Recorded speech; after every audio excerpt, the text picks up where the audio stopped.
To create a new project in Clickup, first navigate to the space where you'd like the new project to be located. Then click the plus button next to the space and select From Template. Choose the project template, then select Use Template. Name your project and click Use Template. After a moment, Clickup will create the new folder. Depending on the kind of project that you're starting, some of the lists may need to be deleted. For instance, residential versus commercial. This will be a residential project, so I'll be deleting this list. Next, rename each list to match the project name. You can copy it from the folder name and paste it into each of the list names.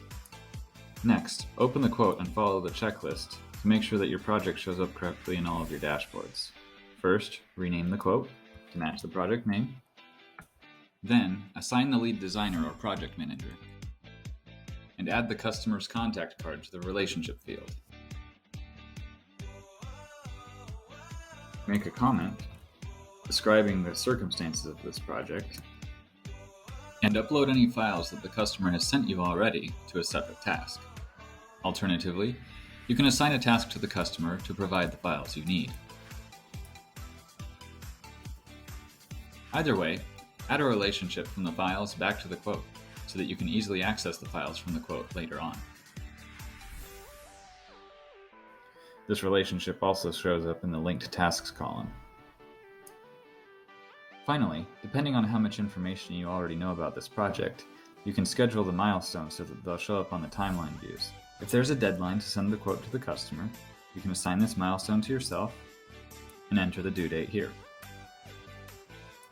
Similarly, if you have an expectation of when the initial design may be due, you can assign this to yourself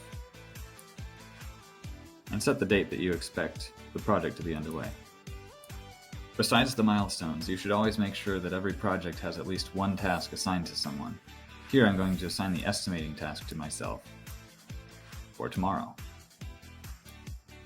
Now that you've finished the initial folder setup, you're ready to prepare the quote and send it to the customer.